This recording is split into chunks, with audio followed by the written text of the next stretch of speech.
tempo virou. Mudanças climáticas, aquecimento global, catástrofes ambientais, elevação do nível do mar, escassez de alimento, degradação dos recursos hídricos, extinção das espécies, pandemias... que mais? Tô esquecendo de algo? Bom, já tá claro que ou mudamos a nossa maneira de habitar nesse mundo ou será o fim da espécie humana. Mas calma, sem desespero. Estar informado sobre a realidade é importante, mas mais importante ainda é saber o que fazer com essa informação. Eu sou Giovana Nader e esse é o Tempo Virou, um podcast que irá tratar sobre temas atuais, colocando em pauta os novos tipos de práticas e pensamentos que já estão fazendo a diferença no planeta. Episódios novos toda terça, sempre com a presença de convidados especiais.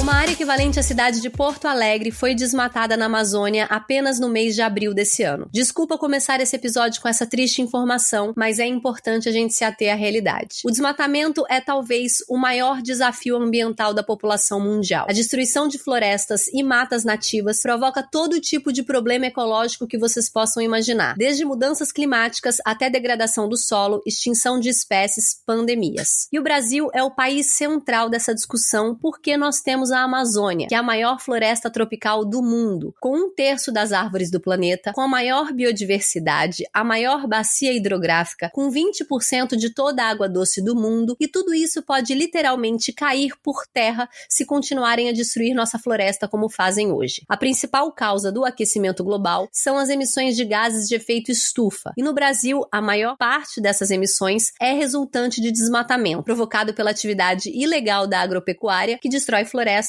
para criar gado e soja. Entenderam então por que o mundo todo está preocupado com a Amazônia? Porque ela é responsável pelo equilíbrio climático do planeta inteiro. E a gente sabe também que o desmatamento é histórico num país como o Brasil, que desde a chegada dos portugueses se baseou numa economia extrativista, e o nosso nome inclusive remete a uma dessas riquezas extraídas do nosso território, o pau-brasil. Desde então, pouca coisa mudou e nós continuamos presos a essa ideia de que floresta em pé é sinônimo de prejuízo econômico. Mas a situação agravou desde a eleição de Bolsonaro. O desmatamento vem se elevando exponencialmente, talvez porque o próprio presidente incentiva essas ações, enquanto o ministro do Meio Ambiente desmonta todos os instrumentos de fiscalização e de proteção, como IBAMA, ICMBio e ONGs. Para falar sobre esse assunto espinhoso, eu tô aqui com uma referência em matéria de desmatamento, ou melhor, em alternativas ao desmatamento no país, Ricardo Abramovay. Ricardo é economista, professor sênior do Programa de Ciência Ambiental da USP e autor do livro Amazônia, por uma economia do conhecimento da natureza, pela editora Elefante. Ricardo, é uma honra ter você aqui. Obrigado, Giovana. Que bom poder falar com você e com o pessoal que te segue e está acompanhando esse trabalho tão bacana que você está fazendo. Muito obrigada pela presença. Ricardo, a gente sabe que o desmatamento é histórico no Brasil, né? Então, até pra gente se situar a discussão aqui, eu queria começar a nossa conversa com você falando do desmatamento no Brasil numa perspectiva histórica, mas principalmente sobre o que de fato representou para o desmatamento na Amazônia a eleição desse projeto político a partir de 2018. Em 1975, 1% da Amazônia tinha sido desmatada. Agora, nós já estamos em torno de 20%. Então,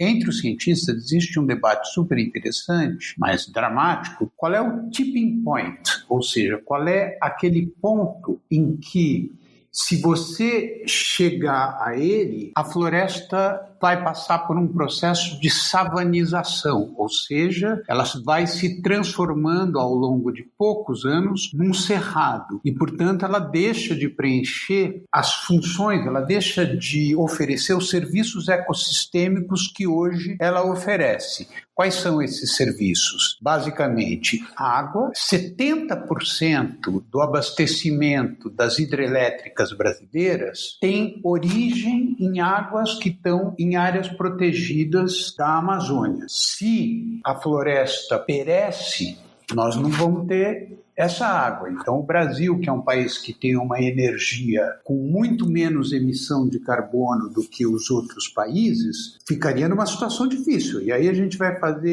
produzir energia como? Complicado. Segundo serviço ecossistêmico importante, regulação climática. Regulação climática, ela é organizada, em grande parte, é a capacidade de os oceanos e das florestas absorverem gases de efeito estufa. Se você destrói a floresta, esses gases de efeito estufa deixam de ser absorvidos pela floresta e aí a crise climática se agrava. 1% da Amazônia estava desmatado em 75, agora já são 20%. As estimativas dos cientistas eram de que se você chegasse a 40%, aí você chegaria ao processo de savanização. Tem uma nova informação que é a seguinte: como as mudanças climáticas estão em franca aceleração, esse fator, ou seja, o fato de que as mudanças climáticas, as ondas de calor, incidem também sobre a Amazônia, ou seja, a Amazônia não só ela corre o risco de contribuir para as mudanças climáticas, como ela também é vítima das mudanças climáticas por secas. E essas secas estimulam incêndios espontâneos, que nas florestas tropicais não é muito comum incêndios espontâneos. Eles são mais comuns em outros tipos de floresta. Mas você junta os incêndios espontâneos com os incêndios provocados, se a mata está seca, pega fogo muito mais rápido. Resultado, hoje a estimativa é que se nós chegarmos a 25% de desmatamento, o risco é muito alto de que tenha início o processo de savanização. E o que aconteceu nesse quase 1 ano e meio de governo Bolsonaro é que esse é um governo que tomou posse explícita, com objetivo explícito de desmantelar as políticas ambientais. Ricardo Salles é o ministro mais competente do governo. Por quê? Porque a função dele é de fazer exatamente o que ele está conseguindo fazer. Isto é, desmantelar o IBAMA, desmantelar o ICMBio, desmantelar, inclusive, a própria FUNAI, que não está sob jurisdição dele, mas sobre a qual, evidentemente, acaba tendo influência. Como é que se faz esse desmantelamento? Se faz basicamente de duas formas. A primeira é por meio de uma série de sinalizações a atores privados de que vale a pena desmatar. Então, toda a retórica, não só do Ricardo Salles, mas do presidente Bolsonaro e de vários militares que estão hoje no Planalto, vai no sentido de dizer a Amazônia é importante para o Brasil pela sua capacidade de produzir soja, carne e minérios.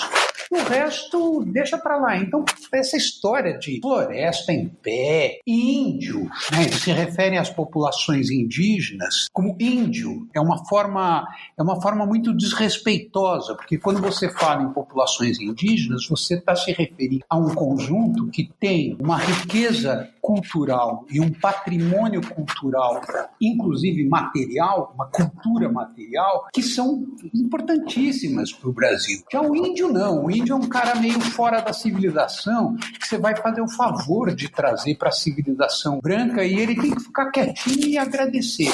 Essa visão que eu estou caricaturando, mas que não está muito longe da visão que o Palácio do Planalto tem sobre a Amazônia e populações indígenas, isso prevalece. E a segunda forma de desmantelar as políticas ambientais é por meio do desmantelamento dos organismos responsáveis pela política ambiental. O que vem acontecendo nesse ano e meio? Cada vez que o IBAMA faz uma operação de captura de bandidos que estão invadindo terras públicas, o IBAMA é censurado e algumas vezes os funcionários responsáveis por essas operações foram despedidos. Mas algo que teve início durante governos anteriores, que era o seguinte: a hora que você flagra um grupo de pessoas desmatando, você tem que destruir os equipamentos desse desmatamento. As pessoas vão dizer, pô, mas peraí, aí você está exagerando, vai destruir um trator, vai destruir... Por que não leva o trator? Então, vamos lá, levar como? Pôr num helicóptero, pendurar o trator com um helicóptero, leva para Brasília e faz um leilão? Não dá, seria um custo fantástico. Então, qual foi a orientação? Desmatar é algo que custa caro, não é algo que qualquer um faz. boa parte do desmatamento é feito com tratores de esteira.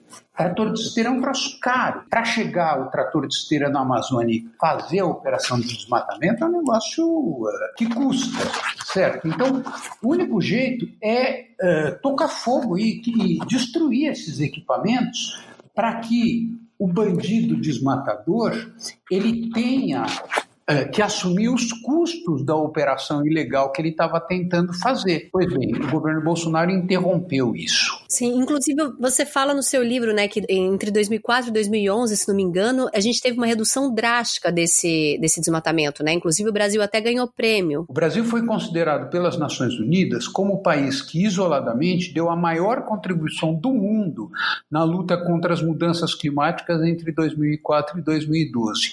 Esse foi um período em que a diplomacia brasileira ganhou um prestígio impressionante nas negociações globais, não só referentes a mudanças climáticas, mas referentes à biodiversidade. Isso melhorou o prestígio do Brasil na Organização Mundial do Comércio. Quer dizer, o Brasil, durante esse período, foi conquistando uma audiência respeitosa por parte do mundo e confiança, e é como nas relações pessoais, né, Giovana? Confiança é uma coisa que leva um tempão para você construir, mas que em 5 minutos você pode destruir. E como esse governo é um governo que foi eleito para destruir, o que eu quero dizer com isso? Foi eleito para destruir as instituições democráticas, foi eleito para destruir a convivência cívica minimamente harmoniosa, foi eleito para destruir as instituições, foi eleito para destruir o ativismo. Isso era explícito, nós vamos acabar com o ativismo no Brasil. Então foi destruído um patrimônio que, construído ao longo de vários anos, na verdade, desde a redemocratização, mas o sucesso das gestões de Marina Silva e de Carlos Mink à frente do Ministério do Meio Ambiente foi muito impressionante. E a contribuição até do governo Fernando Henrique também foi grande. Houve 2 ações importantes para chegar nesse resultado pelo qual o Brasil ficou tão prestigiado. A primeira foi a criação de reservas. Se você compara com a Argentina, África do Sul, Estados Unidos, etc., é o governo que menos investe em funcionários para proteção de suas áreas protegidas, mas ainda assim é uma baita conquista democrática que você tenha conseguido proteger 50% da Amazônia, constituindo reservas indígenas, etc. E o segundo fator importante para reduzir drasticamente o desmatamento foi a repressão ao banditismo, a grilagem. O que fez o atual governo foi o contrário, foi dizer, eu não vou fazer mais nenhuma área protegida e, quem sabe, eu legalize quem está invadindo. Resultado, hoje você tem 20 mil garimpeiros nos territórios Yanomami, você teve uma invasão fortíssima de áreas indígenas, porque esse tipo de sinalização funciona. Eu peço até desculpa se em algum momento dessa entrevista eu parecia um pouco furiosa, mas é porque esse assunto, além de mexer muito comigo, a gente tá trancado em casa por conta da pandemia e os últimos dados sobre o desmatamento na Amazônia durante essa pandemia, né, são apavorantes. Então, em abril a gente teve o maior desmatamento dos últimos 10 anos, com uma elevação de 171% em relação a abril do ano anterior. E justamente essa semana que esse episódio vai ao ar, a gente tá enfrentando a batalha da MP 910, que era MP da grilagem, virou PL 2633, a PL da grilagem, que tá virando um seriado, né, e que a bancada ruralista quer que aprove a todo custo durante a pandemia. E a PL, ela visa regularizar terras que já foram griladas e que muitas vezes já foram desmatadas. Então eu te pergunto, como que essa PL pode agravar o quadro do desmatamento futuro no país? Agrava porque justamente ela cumpre aquela função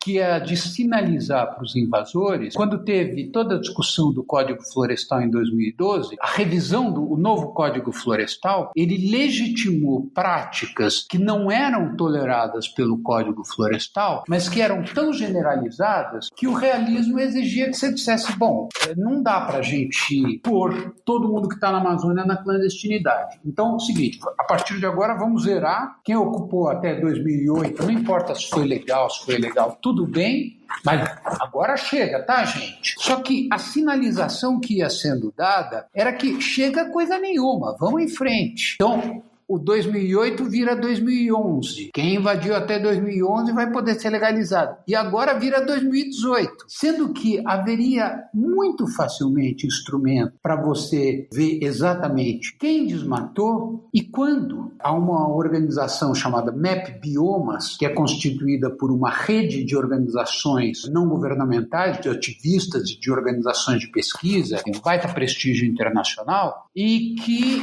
consegue montar um histórico de qualquer área do Brasil e no limite de qualquer área do planeta a partir de dados do Google.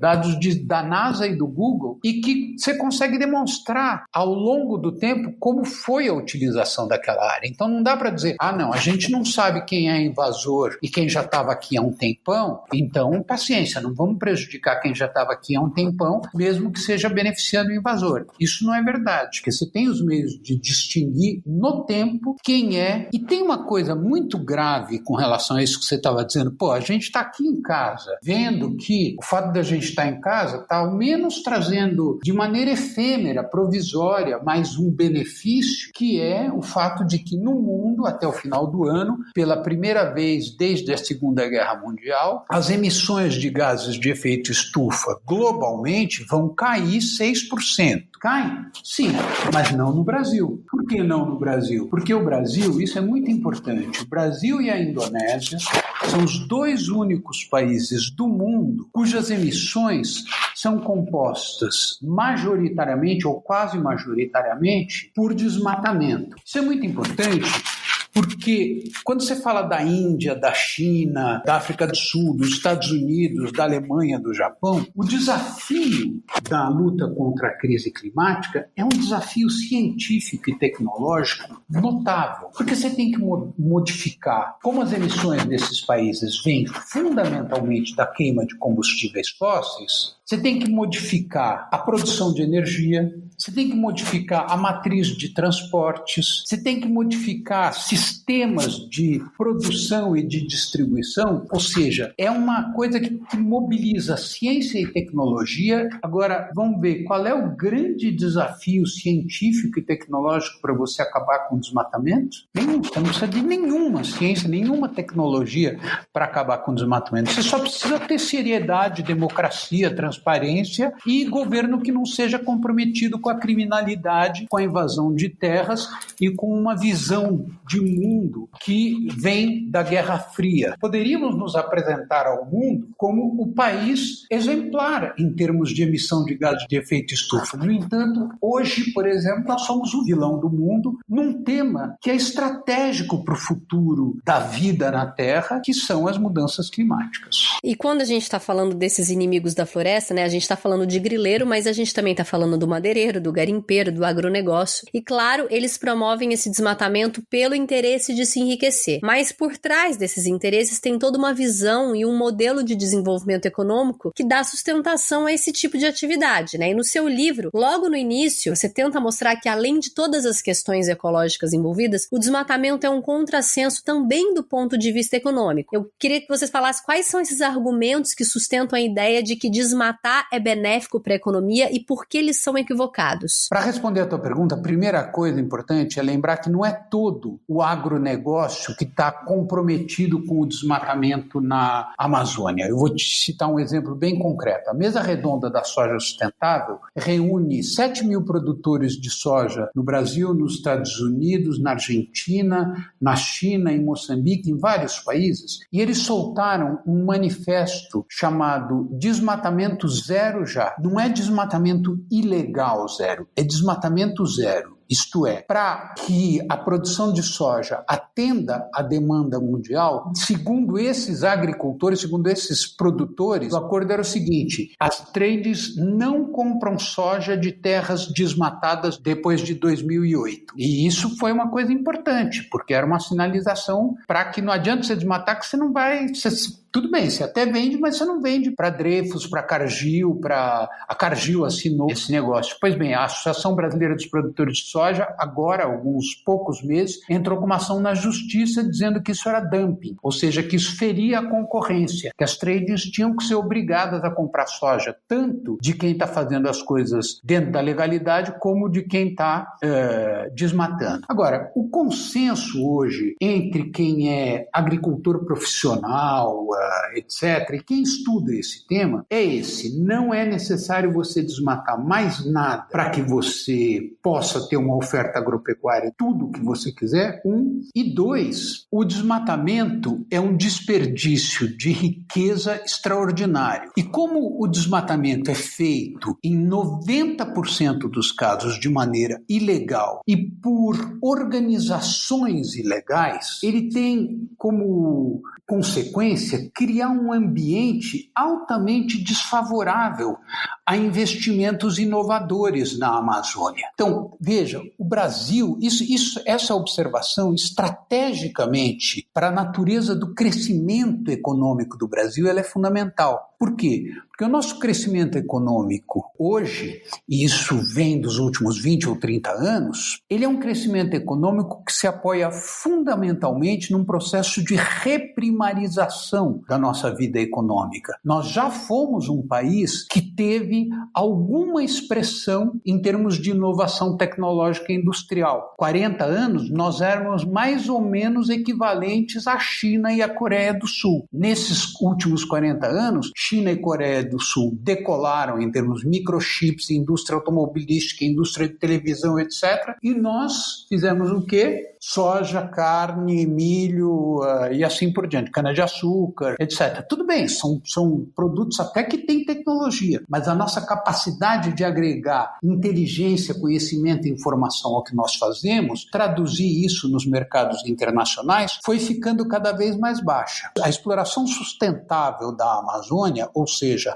a bioeconomia, é, em tese, uma oportunidade de o Brasil recuperar um lugar de destaque no processo global de inovação, porque nós temos uma riqueza extraordinária na Amazônia, é uma biblioteca de Alexandria em cujos livros nós estamos permitindo que se toque fogo, simplesmente, em vez de aproveitar o conteúdo que tem lá dentro. Se você pega essa expressão bioeconomia, o que é interessante é que os Estados Unidos e a Alemanha, sobretudo esses dois países, e a China também, tem um desenvolvimento de bioeconomia fantástico, de moléculas, de engenharia genética, de biotecnologia, etc., etc. Só que onde é que estão as bases biológicas das inovações da bioeconomia? Elas estão fundamentalmente nas florestas tropicais. E nós que temos a maior floresta tropical do mundo, nós não temos uma bioeconomia. O que a gente tem é a cadeia de valor do açaí, que é muito importante e se afirmou internacionalmente, a cadeia de valor da borracha,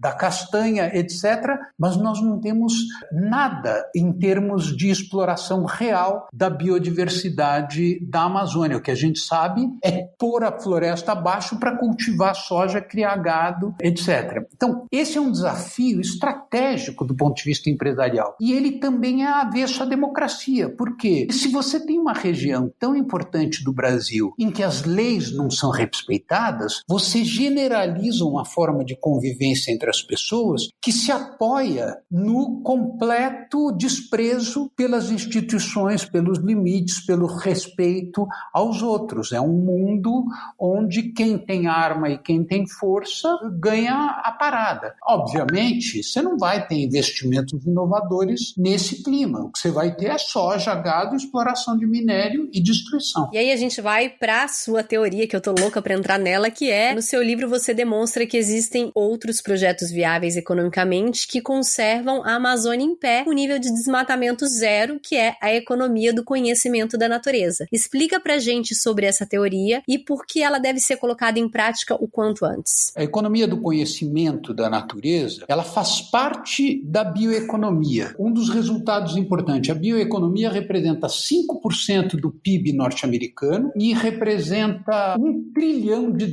praticamente. 900, enfim, dá quase $1 trilhão.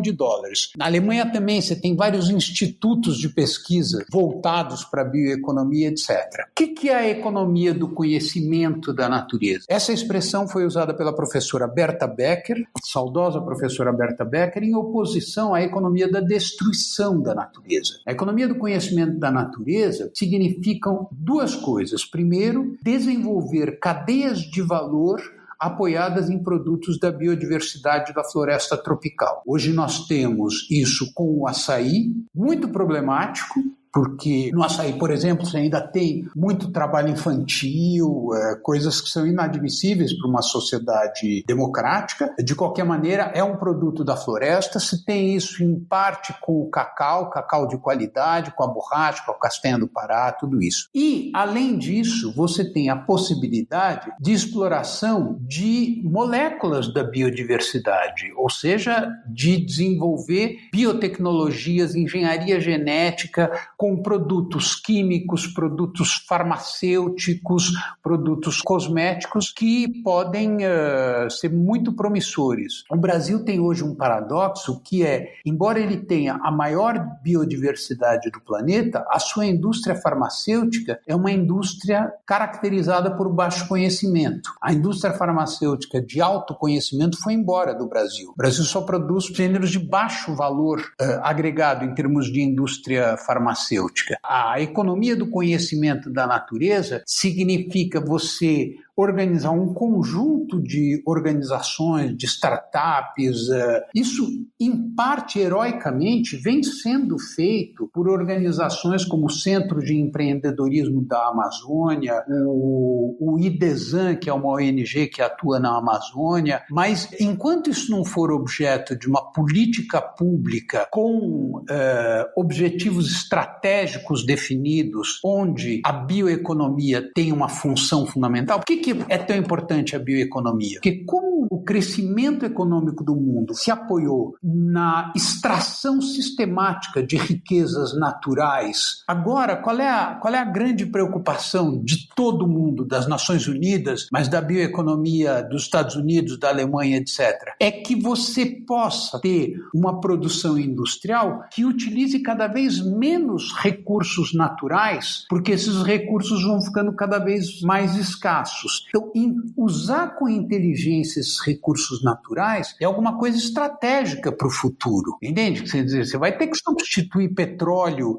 por combustíveis renováveis, você vai ter que substituir plástico por materiais renováveis, e a floresta, remédios, etc. E a floresta é um manancial para esse tipo de matéria-prima que o Brasil poderia estar aproveitando numa escala que poderia ser muito importante, não só para a Amazônia e para os povos que vivem na floresta, mas para o conjunto do Brasil e, no limite, para o conjunto da humanidade, né? Ricardo, os mesmos avanços científicos e tecnológicos que produzem tanta coisa boa, eles podem ser utilizados de uma maneira que também os tornam nocivos ao meio ambiente, né? E uma das suas propostas para isso é justamente a articulação entre o conhecimento científico sobre a biodiversidade e os conhecimentos seculares das comunidades indígenas dos povos originários. Quais conhecimentos são esses e como pode se dar esse desenvolvimento, essa implementação na prática? Diferentemente da bioeconomia da Alemanha e dos Estados Unidos, a nossa economia da biodiversidade, ela terá que se apoiar sobre ciência, tecnologia, empresas que tenham um ponto de vista de sustentabilidade sério, etc. Mas ela terá que se apoiar também sobre os conhecimentos dos povos da floresta, porque esses povos da floresta são os que sabem o que tem na floresta. Então, essa interação entre populações tradicionais e organizações científicas começa a emergir na Amazônia.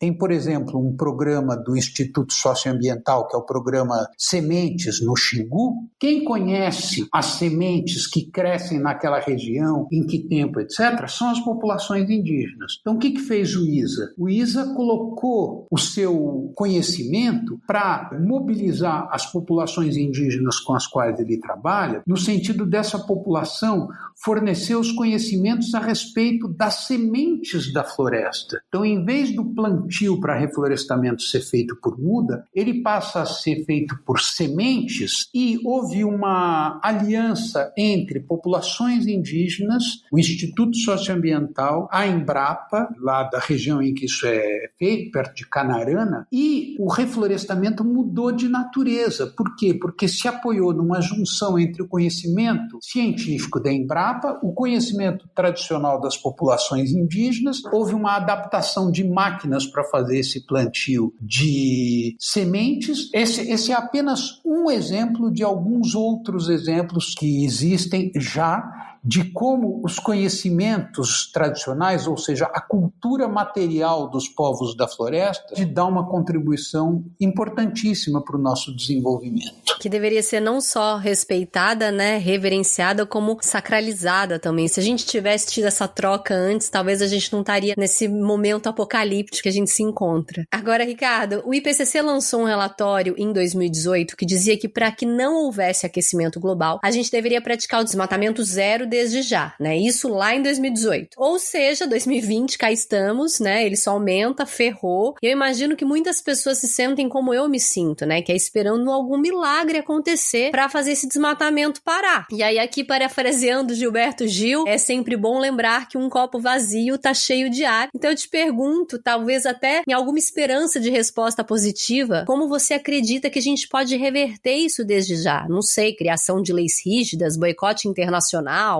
Eu acho que a mobilização internacional é muito importante. O mundo está indignado com o que está acontecendo no Brasil. Eu vivi muitos anos na França.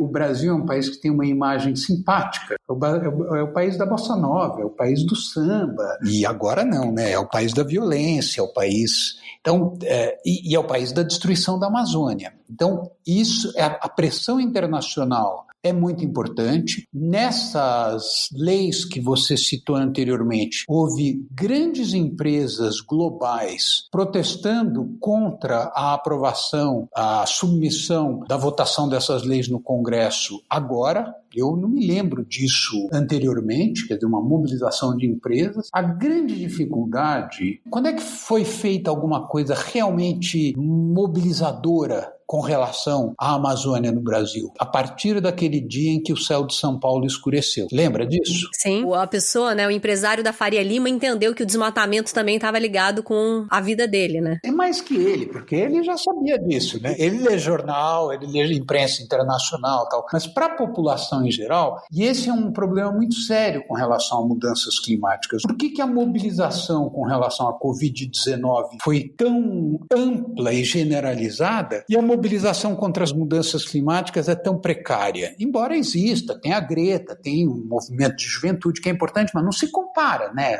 A escala. Nunca ninguém ficou em casa por causa de mudanças climáticas, tá certo? Então, um dos problemas muito sérios é que as mudanças climáticas, elas não são imediatamente perceptíveis. Tem um componente psicológico com relação às mudanças climáticas que tem que ser levado em consideração. A percepção humana, as reações das pessoas são muito ditadas por coisas imediatas que elas estão vivendo. Agora, no caso da Covid-19, por mais que a campanha negacionista vinda da boçalidade do atual governo seja forte e tenha repercussão social, a verdade é que as pessoas estão ao lado de gente que está morrendo, que está ficando doente, que está indo para o hospital, etc. Com as mudanças climáticas, mesmo quando acontecem eventos extremos, como aquele que aconteceu na Avenida dos Andradas, em Belo Horizonte, em fevereiro, você lembra daquela imagem da Avenida dos Andradas com água jorrando do meio da avenida como se fosse uma fonte, o carro passando? Sim. As pessoas não vinculam isso a mudanças climáticas imediatamente. Então, a mobilização em torno das mudanças climáticas se torna muito mais difícil. E o mesmo se pode dizer com relação à Amazônia. A Amazônia está longe. Então, é muito importante que a gente fale muito sobre a Amazônia. Isso está sendo feito. A grande imprensa faz, há programas, o Fantástico fez alguns programas muito fortes com relação ao que acontece na Amazônia, a grande imprensa tem dado uma cobertura importante, mas ainda assim é insuficiente. A experiência recente mostra que você só tem inibição do desmatamento se houver uma presença estatal muito forte no sentido de criar áreas protegidas, proteger essas áreas, de reprimir as atividades ilegais. Ai, Ricardo, obrigada, viu? Que aula. Muito obrigada pela sua participação. Gente, é isso. Esse episódio, ele tá saindo numa semana muito importante, onde na quarta-feira, amanhã, entra em votação na Câmara,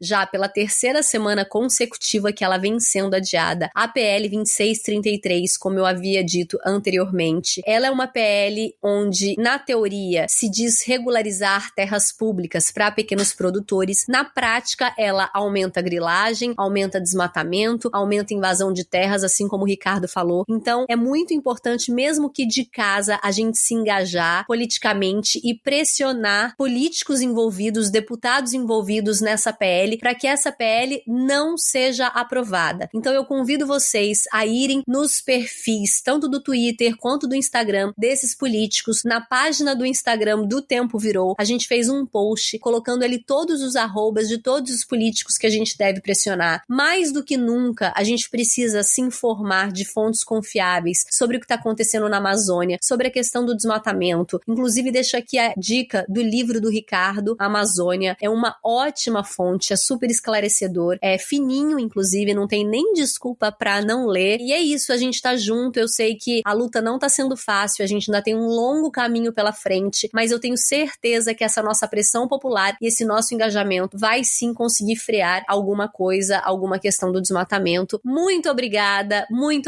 por estarem aqui até hoje, nesse 9º episódio. Eu tô muito feliz de estar fazendo o podcast. Vocês estão sendo maravilhosos. Os feedbacks de vocês mais ainda. Continuem. Um beijo e até a próxima terça.